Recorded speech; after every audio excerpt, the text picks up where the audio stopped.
Soyez responsable pour une vie plus riche. Un matin, je me suis dit que cette situation n'était plus tenable. Être à découvert tous les mois, ce n'est vraiment pas une vie. Pendant longtemps, je me suis dit que si j'en étais là, c'était la faute du système.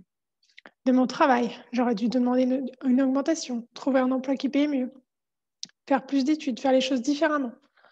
Pourtant, j'ai toujours suivi ce qu'on m'a dit, fais des études, trouve un emploi sécurisé et tout se passera bien dans la vie.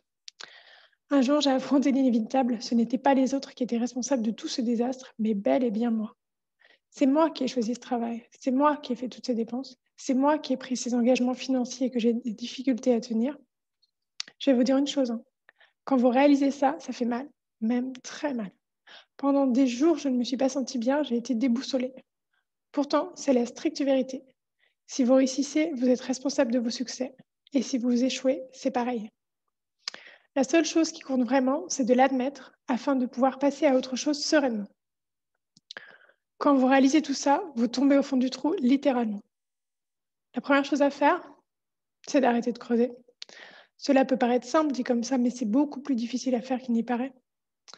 La deuxième chose, c'est de mettre en place des actions différentes des premières afin de ne pas retomber dans le trou. Alors, comment vraiment arrêter de creuser? En prenant la décision pure et simple de ne faire aucune dépense inconsidérée et de changer mes habitudes. En fait, quand je creuse, c'est parce que j'ai pris l'habitude de creuser. C'est facile, c'est un comportement naturel, je ne le remets pas en question. C'est comme ça, un point, c'est tout. Cependant, j'adore analyser et décortiquer les choses et surtout, je ne supporte pas que les choses soient figées. Si je veux changer le résultat, je dois changer l'action qui va avec ce résultat. L'avantage quand je suis au fond, c'est déjà que je ne peux pas aller plus bas. Et en plus, comme je l'ai souvent dit à mon prof de maths, quand vous avez zéro, vous ne pouvez que vous améliorer. C'est une super nouvelle.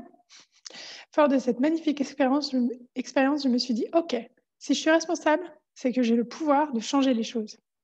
Je peux décider de changer tout ça. Si j'ai réussi à produire ceci, je peux aussi le défaire. Quand je vois ce résultat devant mes yeux, c'est parce que j'ai fait certaines actions. Si je changeais d'action, je devrais obtenir un autre résultat. C'est aussi simple que ça. Cependant, quelquefois, je ne vois pas les actions ou je ne veux pas les voir pour ne pas avoir à les changer. Comment est-ce que j'ai bien pu en arriver là? C'est cette question qui nous met mal à l'aise, qui nous taquine, qui nous fait sortir de notre zone de confort. Cette question a le pouvoir de tout changer pour vous. Alors, je voudrais que vous l'écriviez et que vous répondiez honnêtement à cette question pour vous-même. Comment en êtes-vous arrivé là? Pour moi, la réponse a été assez simple. Un salaire pas très élevé, avec 2 enfants à charge, plus un crédit immobilier. Un deuxième crédit est arrivé pour la voiture, puis un troisième. Et en très peu de temps, même si la banque vous dit oui sans problème, ça ne passe vraiment pas dans votre budget qui devient chaque jour un peu plus serré. C'est moi qui ai permis à tout ceci d'arriver et d'entrer dans ma vie. C'est moi qui ai signé ces crédits à la banque et qui ai décidé d'acheter 2 voitures, de m'endetter. Personne ne m'a forcé à le faire, je l'ai choisi. Tout ceci arrive à la conclusion évidente que j'ai fait des choix. Apparemment, ce sont de mauvais choix. Maintenant que j'en ai conscience, je peux changer, faire des choix constructifs. Il est important de reconnaître que chaque choix que nous faisons n'est jamais définitif. Nous avons droit à l'erreur. Ce qui nous empêche d'avancer, c'est surtout de ne pas nous donner cette possibilité d'erreur, alors qu'elle est inhérente à notre apprentissage. Lorsque vous apprenez à marcher, vous tombez. Cependant, vous vous relevez et vous recommencez. Si nous ne nous relevons pas, cela veut dire que nous sommes condamnés à ramper toute notre vie? Je ne le crois pas. Je crois que nous avons des apprentissages à faire et que nous pouvons changer les choses en changeant nos comportements. Est-ce que vous êtes réellement déterminé à vous en sortir? Soyez responsable de vous, de vos pensées, de vos faits, de vos paroles et de vos actions. En étant responsable, vous pouvez changer vos actions. Ce que je recommande, ce n'est pas de tout changer du jour au lendemain, car ce n'est pas tenable. Ce n'est pas parce que vous vous mettez à nager que vous allez subitement vous transformer en Laure Manodou. Et en plus, ce n'est peut-être pas votre but sur le long terme. Ce qui est bien, c'est de changer des petites actions sur le court terme qui ont un réel impact sur le long terme.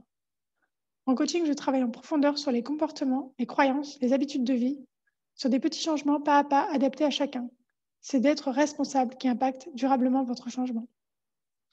Pour échanger sur le sujet, contactez-moi. Merci.